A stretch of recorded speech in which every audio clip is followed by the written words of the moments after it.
What's up, everybody? It's your boy, it's PLD here on PLD Projects. Welcome to the seventh episode of PLD Views. We are continuing our walkthrough of the V franchise, as well as looking at some of the characters who populated said franchise. And we have hit the time. We have hit the weekly series. This is the time I'm kind of actually very interested in going back and looking through. It's always been kind of a not well read secret at all that many people consider V, the original miniseries, to be the prime example of what this franchise can be. V, the Final Battle miniseries, is considered to be decent. Some people have some issues with it. The weekly series now is generally not looked favorably upon, and that's not to say it lightly. Um, and for good reason.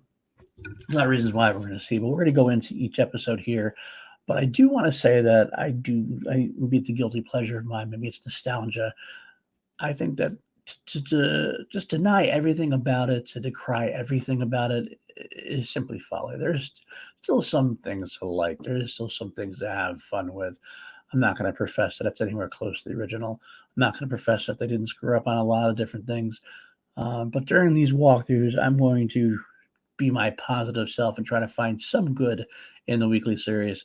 But I'm not going to also deny the negatives as well.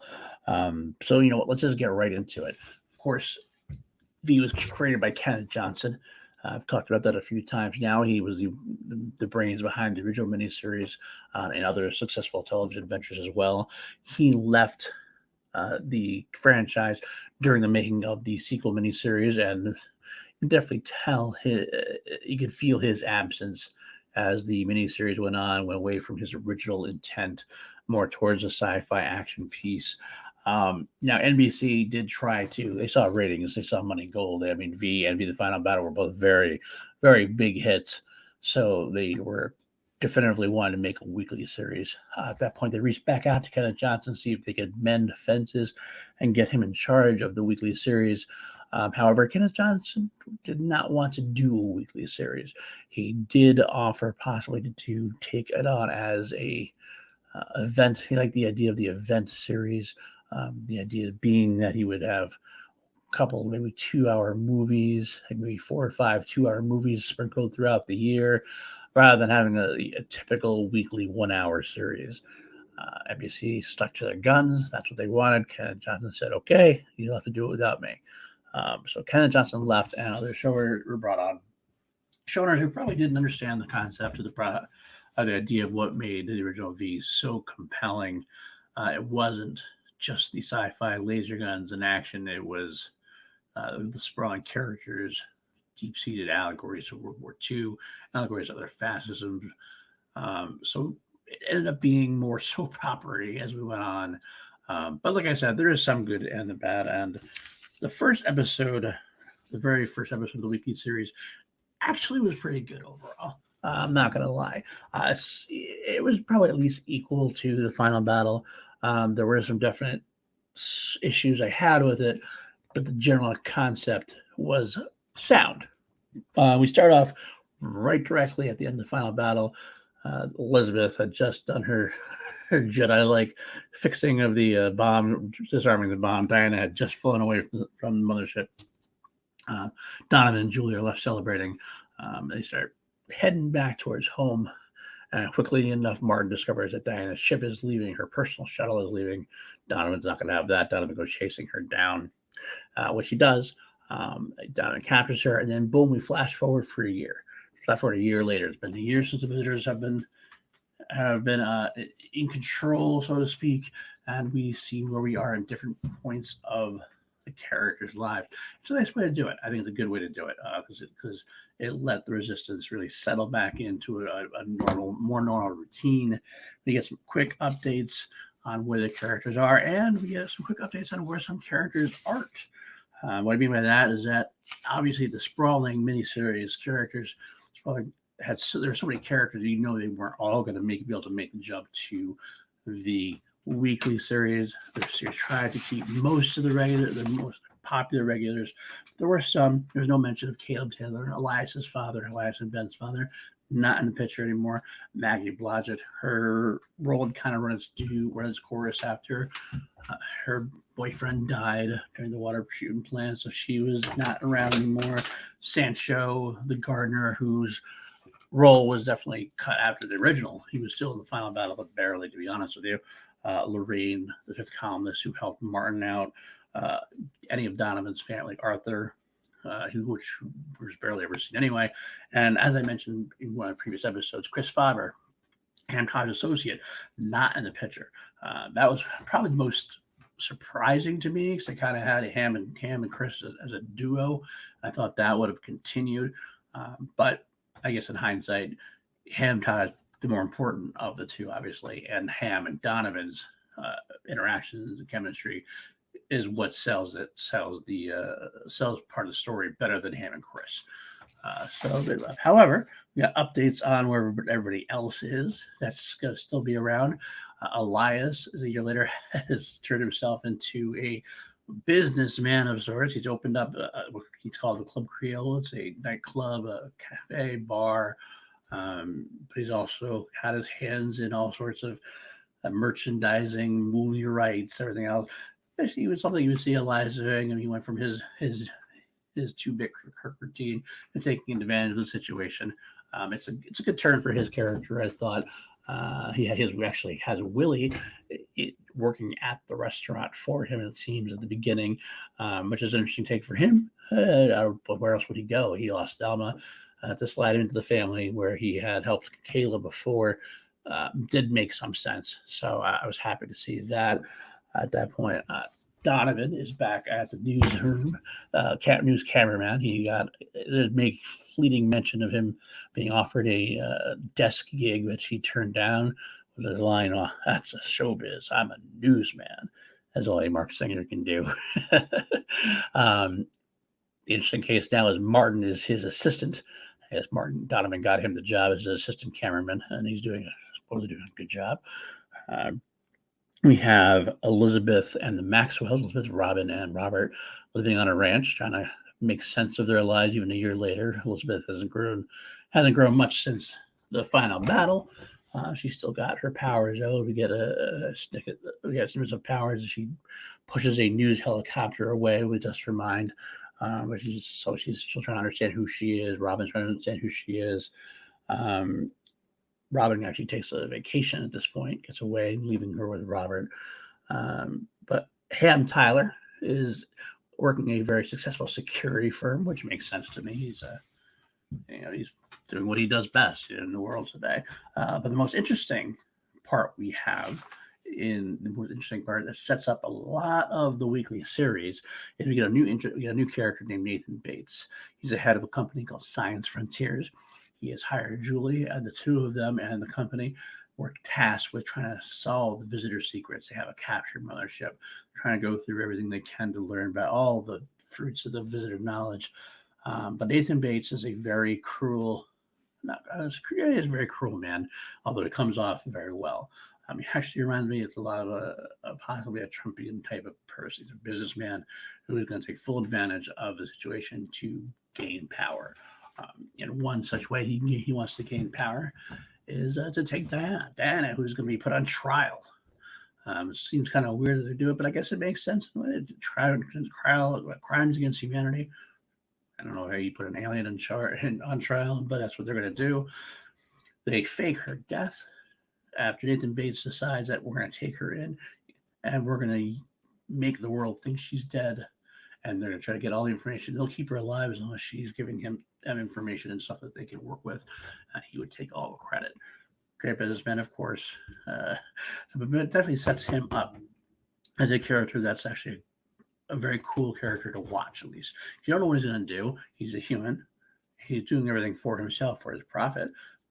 But how far is he willing to sell out humanity at this point? We don't really know yet. He hires Ham Tyler to help, so that's another interesting angle at first.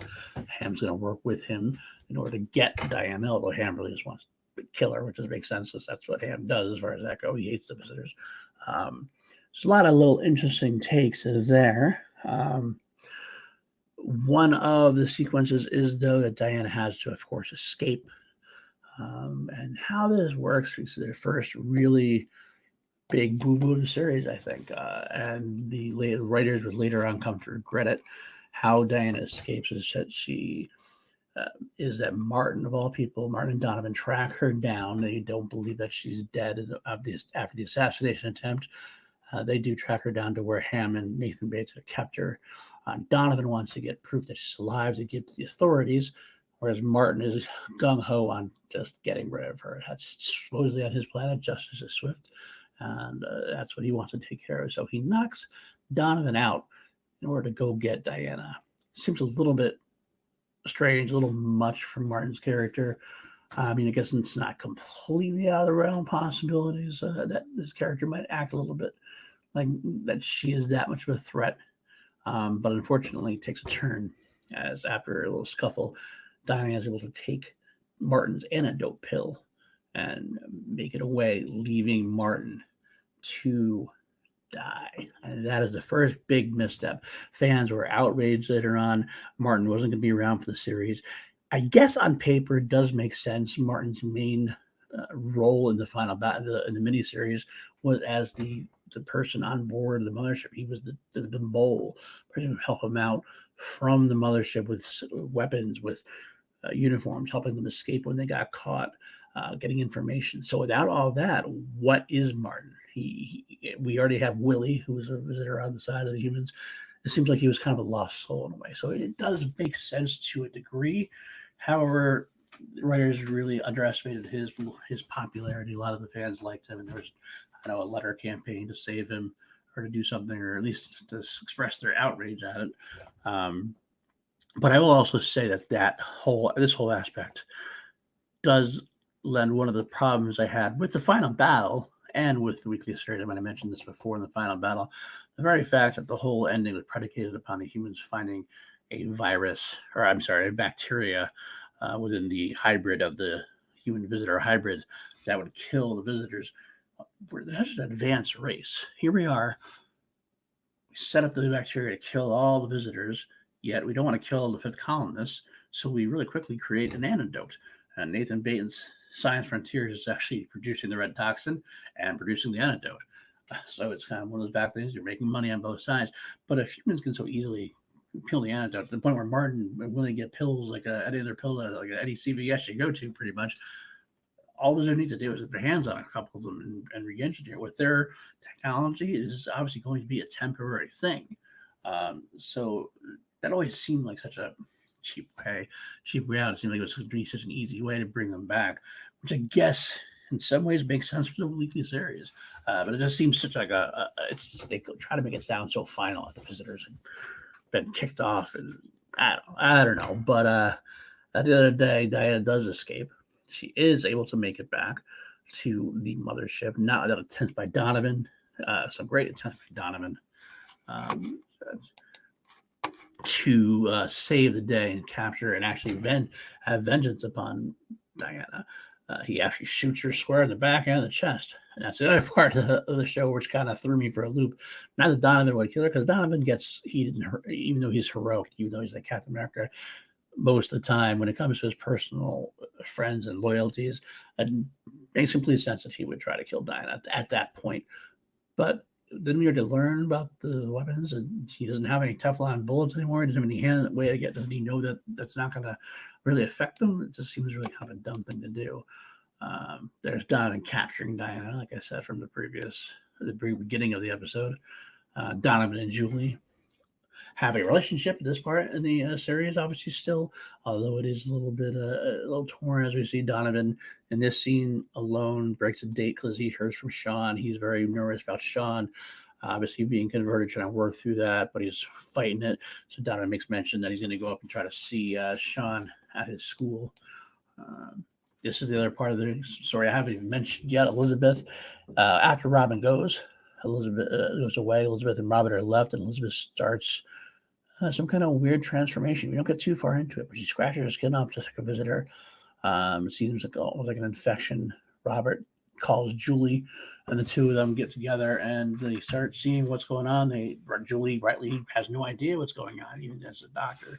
Robert is visibly upset. Obviously, he wants to do something, but we really don't know. But at the end of the day, Elizabeth runs off with her horse and goes into a cave and ends up entering some kind of cocoon, which we have no. Again, this is always an interesting storyline. I don't know where this is all go. Julia rightfully stops Robert from interfering in the process. We just have to wait and see at that point. Ham does quit Nathan Bates Services once Diana does get away because Ham doesn't want to deal with that anymore. Figures we already dealt with you once. We're going to deal with it my way this time. Ham and Donovan end up running into each other, both tracking down Diana at a stage tracking station where she can send out a signal to her people. And there it is. There's Donovan shooting at Diana. But unfortunately, to no avail, Diana gets away. We're ending with a cliffhanger. That Diana has actually survived the red dust, even though the pill ran out. Diana's kind of like surprised that all of a sudden she didn't die. The skyfighter that came and got her, the soldiers on board didn't die. So Diana thinks that maybe the red dust is wearing off and having no effect. So we get this big iconic shot of the alien ships behind the moon. They haven't left very far from the system. Diana's going to plan on their invasion, and let's see what happens while the rest of the world is waiting for everything else. Julie and Robert are waiting for Elizabeth. Donovan and Ham are together, upset that Diana got away. But we're all kind of seeing what's going on at this point. So that's the end of the first episode. It really is a two-part beginning. I remember correctly as a kid when this went down. I think they actually put episode 1 and 2 together the same night. So we had a 2-hour episode, basically. Or that might have been done when they did it the rerun. I'm not sure which way. But this is definitely part 1 and 2 because the next episode begins right where they were with Elizabeth and Robert. With Robert and Julie waiting on Elizabeth. Donovan and Hammer at the tracking station after Diana had left. But it's a good start. I do like the start. It sets up a nice little thing. We have a dynamic between Nathan Bates and Julie, which is causing some tension between Donovan and Julie. We have Donovan and Ham meeting up again. We have the unfortunate demise of Martin, which makes for a good story. We had this set up with Elias and the Club Creole, a lot of different areas we can go through. So it's a nice setup. It's at least as good as the final battle was, really, to be honest with you, considering this is mostly a setup episode with some small cases of moving the story forward. Got to get the visitors back somehow through the red dust. And overall, like I said, considering that we always look back and go, the weekly series is trash, it didn't begin too bad.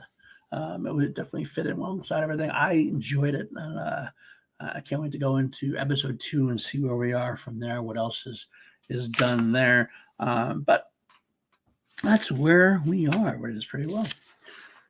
So let's go into the next part of our show. Second, we do the character database I used to go to. I decided I'm going to go through 4 characters on a quick basis.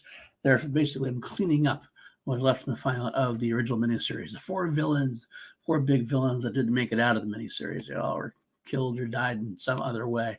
First, we have John, who was portrayed by Richard Hurd. He's also seen in such genre pieces, Sequest DSV, a couple episodes of Star Trek Voyager. He's also George Costanza's boss on Seinfeld. And he appeared in both miniseries. He does appear in the original novelization and makes an appearance in the book, The East Coast Crisis, which was basically, as you'll find out later on, a book centered around what happened in New York at the same time all this stuff was happening in Los Angeles during the original 2 miniseries. John was he led the fleet, but he's definitely more of a puppet leader. Diana was the brains behind the operation. As we can tell, John is not very good at what he does. He's good at making speeches, but he's probably best known for getting his face ripped off by Julie at the LA Medical Center during the final battle. He makes some stupid comments and I don't want to sound intelligent, just naive compared to Diana's well-known know-how. So when he's killed, he's not much of a loss to the series, but he does do his job well enough. At some point, he is actually in timeline 2 in the second generation. He's mentioned to have been killed, implied to have been killed by Diana as well.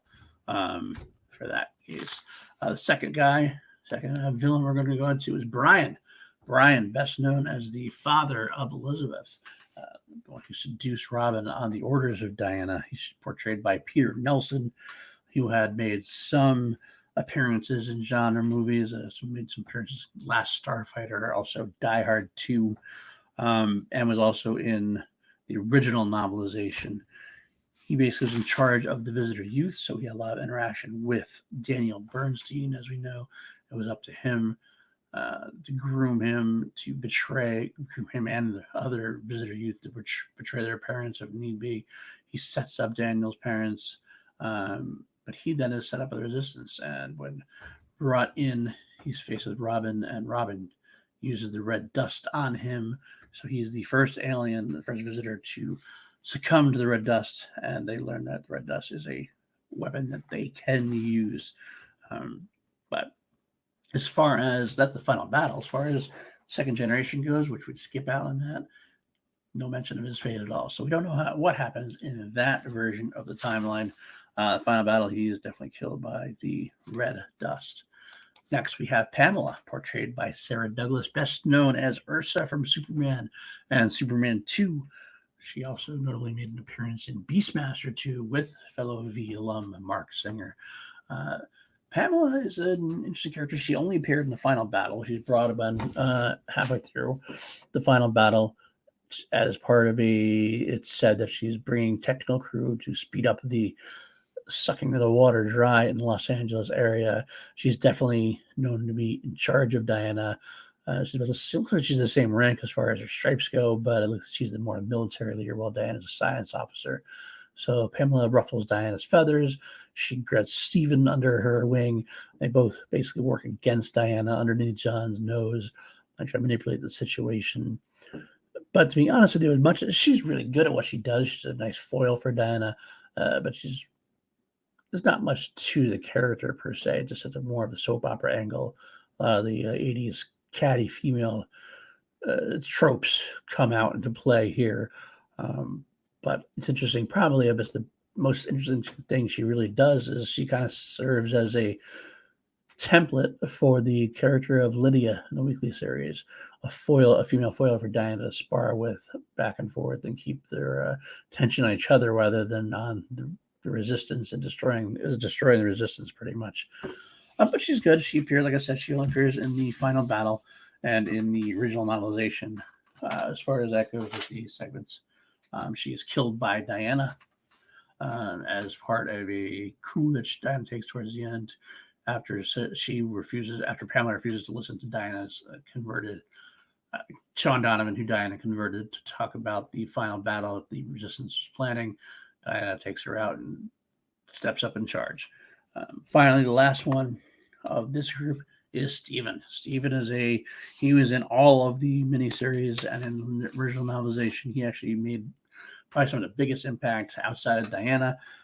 He's had some appearances. He's not very known for much else besides V. He was in a lot of TV series, but usually in guest episodes, not really in his own. He did have some appearances in Sweet Home Alabama, also in the 2005 Dukes of Hazzard. But Steve was a commander, more of a military guy under Diana. He's less of a rank than Diana, but more of a military mind. He kind of resented Diana's place in the hierarchy. He's the one who wormed his way in with Donovan's mother, as well as that whole neighborhood, and with overseeing Brian and Daniel. Stephen basically doesn't seem like he was in command of Los Angeles on the ground as that worked. He does work with Pamela to try to undercut Diana towards the end. But at the end, after he kills Donovan's mother during the final battle, he gets a face full of red dust thanks to Ham Tyler. That ends up being his demise as far as the weekly series goes. But like Brian, he's not mentioned in the book of Second Generation, so we don't know what his fate was as far as Kenneth Johnson goes. So we'll never know, or maybe we will know someday. Who knows? Hopefully at some point. Well, that's it for this week, guys. It's 24 minutes in. I tried to keep these under 15 minutes, but this is a little long this time with the cleanup. Hopefully you can come back next week and we'll get into that second episode of of the weekly series, and I'm sure we're going to do character database wise. We'll see what happens then. If you like this, hit that like, hit that subscribe. Let me know what you think, and hopefully we can do more of these, and you'll stick with me. All right. Well, as I say always at the end of these videos, Pretanama, visitors for peace. Have a good day, guys. Take care.